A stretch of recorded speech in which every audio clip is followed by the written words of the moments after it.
খেতে বসে পড়লাম মাঠে, ঠিক আছে, আমি আর বাবাই।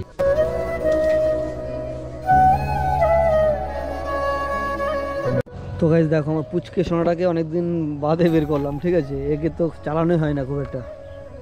হাই প্রিয় বন্ধুরা, গুড মর্নিং। সবাই কেমন আছো? আশা করছি তোমরা অনেক ভালো আছো। সো তোমাদের ভালোবাসা ও আশীর্বাদে আমিও মোটামুটি ভালো আছি। তো এখন যাচ্ছি জমিতে ধান বাঁধতে, ঠিক আছে। বাবা সকালে গেছিলো, সকাল থেকে কিছু বাবা বেঁধেছে, এখন আমি যাবো বাঁধতে, ঠিক আছে। আর আজকে কাজ নেই কারখানায়, তার জন্য আজকে মাঠের কাজই করতে হবে আমাদের। এই যে দেখো চলে এসেছি জমিতে। চলো আগে ধানগুলো বেঁধে নি, ঠিক আছে, তারপর কথা হবে।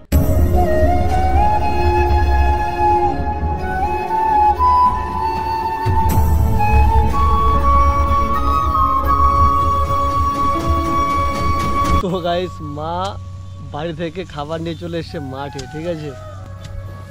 ওই যে দেখো আসছে, ওই যে দেখো, দেখলে। এখন খেতে হবে, সেই লেভেলে খিদে পেয়েছে। খেতে বসে পড়লাম মাঠে, ঠিক আছে, আমি আর বাবাই। এই যে দেখো রাস্তা বাটা আছে, দেখো আলু মাখা আছে। তো যাই হোক, মাঠে খেতে সত্যি খুবই ভালো লাগে। একটা খোলামেলা পরিবেশ, দেখো খুব ভালো লাগছে। আগে খেয়ে নিই, তারপর। গাইস ধান বাঁধা হয়ে গেছে, এখন বাড়ির দিকে যাচ্ছি। তো প্রিয় বন্ধুরা, এখন বিকেলবেলা, এখন বাজে পুরোপুরি 4টে, ঠিক আছে। মানে তখন তো তোমরা দেখলে সকাল থেকে কাজ করছিলাম, কাজ টাজ করে আর তোমাদের সাথে কথা বলা হয়নি, তার কারণ একটু ঘুমিয়েছিলাম। সো এখন যাব আমি চাকদাহ রায়বাড়িতে। তোমরা অনেকেই জানো বা অনেকেই জানো না। সো চলো, অনেকদিন ধরে যাই না, গিয়ে তোমাদের দেখাই কেমন কি রয়েছে রায়বাড়ির অবস্থা। তো গাইস দেখো, আমার পুচকে সোনাটাকে অনেকদিন বাদে বের করলাম, ঠিক আছে, একে তো চালানোই হয় না খুব একটা। অ্যাকচুয়ালি যেদিন আমি ফাঁকা থাকি ওই দিনই চালাই, এছাড়া চালানো হয় না। তো গাইস চলে এসেছি একদম রায়বাড়ির সামনে, দেখো গরু বেঁধে গেছে। এটা অটো আছে, হয়তো এসছে লোকজনেরা, ঠিক আছে। এই হচ্ছে অবস্থা, দেখো।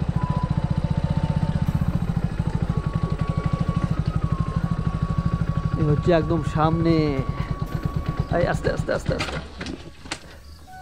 চলি গাইস। জায়গাটিতে কেন লোকে আসে, কারণ বুঝতে পারছো পুরনো বাড়িঘর দেখতে পছন্দ করে অনেকে, বা ভিডিও করতে, ছবি তুলতে, বেশ এর জন্য আসে আর কি। আমিও আসলাম। তো চলো একটু ভেতরটা ঘুরবো আর তোমাকে দেখাবো। দেখো ফাইনালি গাড়িটা এখানেই রেখে দিলাম, ঠিক আছে। চলো ভেতর দিকে যাই।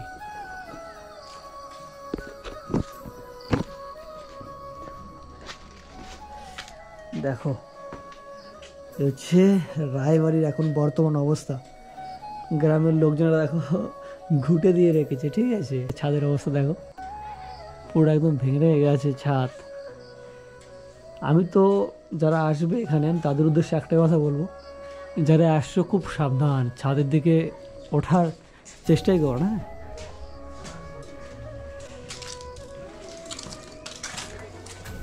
এখানে হচ্ছে একদম রায়বাড়ির ভেতরটা, ঠিক আছে, মানে চারিপাশ দিয়ে শুধু ঘর, আর তার মাঝখানে এতটা ফাঁকা। দেয়ালে দেয়ালে পুরো একদম অনেক গাছ হয়ে গেছে আর ভেঙে গেছে, বুঝতেই পারছো, অনেক পুরনো বলে কথা।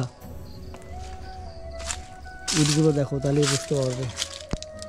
হ্যাঁ, জংলা হয়ে গেছে ভেতরে। চলো একটু ছাদের দিকে যাই, এসছি যখন ছাদটা তোমাদের ঘুরে দেখাই। দেখো দিনের বেলায় কিরকম অন্ধকার লাগছে, দেখলে।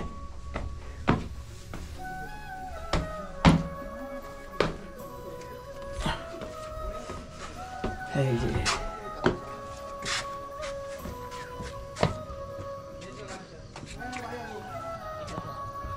দেখো গাইস, এ হচ্ছে ছাদ।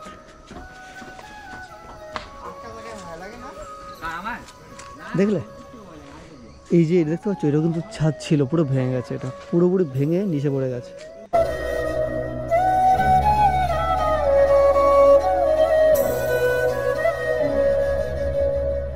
যে গেটটা তোমাদের দেখালাম নিচে, এই গেটের যে চূড়াটা, এই যে দেখো পেছন দিকটা এটা। সো এখানে এসে অনেকেই ছবি টবি তোলে, জায়গাটা খুবই সুন্দর, একটা সেলফি তোলার মতো জায়গা। দেখো ছাদের অবস্থা দেখলে ফেটে ফেটে গেছে। তো প্রিয় বন্ধুরা, আমি যে ছাদে রয়েছি, আমিও কিন্তু রিস্ক নিয়ে উঠেছি এখানে। আর এ হচ্ছে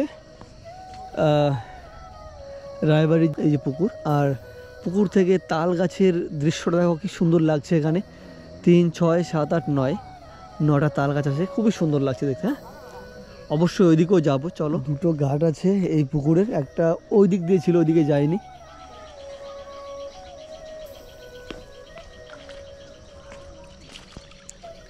দেখো ঘাটের মধ্যে একটি দাদু, দেখো হলুদ পরিষ্কার করছে খুব সুন্দরভাবে।